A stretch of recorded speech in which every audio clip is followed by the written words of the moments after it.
Tavares, Florida, CNN, as Mae Hazelton walked along West Main Street in Tavares, Florida, in her Sunday best, painful childhood memories took over her. Now 65, she remembered seeing crosses burning in the distance and drinking from a water fountain with signs that read "colored" and "white only." As she approached the old Lake County courthouse, the fear she felt as a girl walking those same streets rushed through her body. The old Lake County courthouse stands at the center of the Confederate statue controversy. "I think about the black men that were beaten there and tortured there," Hazelton said. But she also remembered her grandmother Nellie Virginia Burke's wise words, "Fight for what is right." Hazelton has been in the fight of her life for the past 2 years. It started in June 2018, when she learned that the statue of Confederate General Edmund Kirby Smith was scheduled to move from the U.S. Capitol to the old Lake County Courthouse.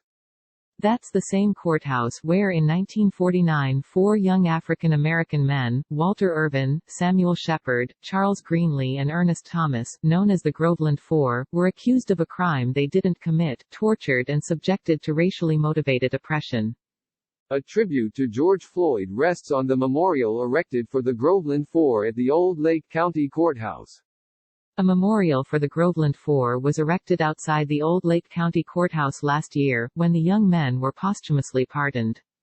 The brutality and injustice that these men endured resulted in the wrongful death of Mr. Thomas and Mr. Shepard, and the unfair incarcerations of Mr. Irvin and Mr. Greenlee. The plaque on the memorial reads, Standing by the memorial, Hazelton said that moving a Confederate statue into a government-owned building known for its racism and oppression against African Americans was just wrong. It's evil and wrong and we shouldn't have it here in our community, Hazelton said. The statue was headed to the County Historical Society. Determined to figure out how a Confederate statue with no link to Lake County could be moved into the community without public input, Hazelton and a group of residents formed a nonprofit organization called Lake County Voices of Reason. And they set off on a mission to uncover the truth. Members of the Lake County Voices of Reason discussed their strategy against the plan to move a Confederate statue into their community.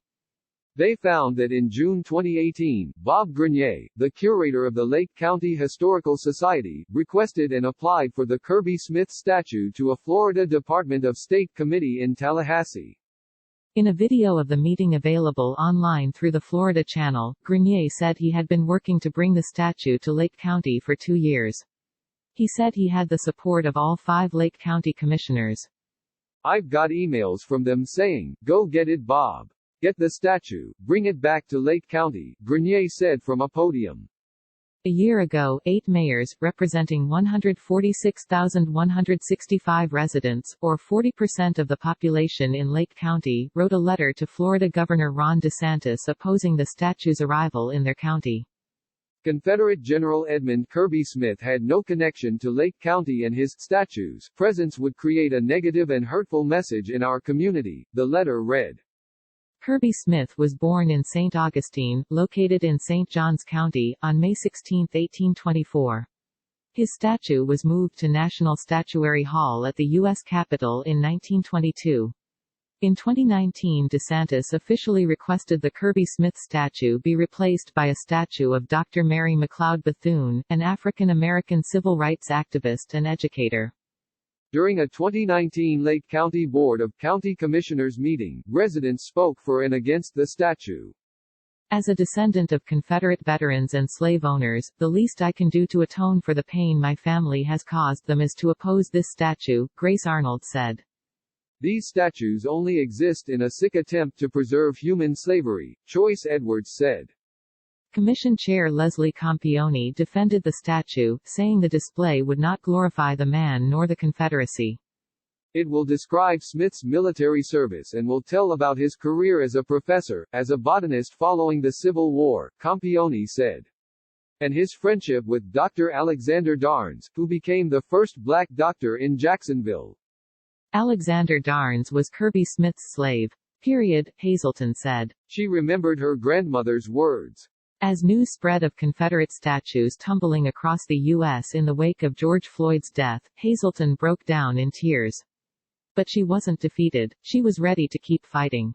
I will lay my body across the front of that courthouse, and they will have to arrest me before they put the statue there, Hazelton said. When asked what made her keep going, Hazelton said it was those wise words from her grandmother. My grandmother was illiterate, but my grandmother said, "You fight," Hazelton said. She said, "You fight for what is right or you lay down for what's wrong." A few days after CNN interviewed Hazelton and requested interviews with Campione and Grenier, which were denied, Campione had a change of heart during a public county commissioner meeting. I believe that this entire situation has created really unnecessary strife and division in our community, and I know that it's harmed my relationship with some of my friends in the black community, Campione said last Tuesday. Hazelton was present at the meeting and says the tension in the room was palpable. Finally, Lake County commissioners announced a plan to ask Florida to find the statue a new home.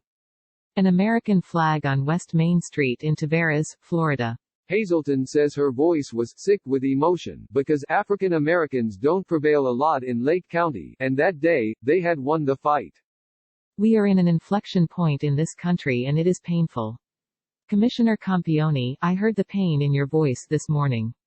Thank you, Hazelton said from the podium during the public comment period. But nothing is as painful as staying at a point where you know that's not who we are. Correction, a previous version of this story misstated the first name of Mae Hazelton in a caption.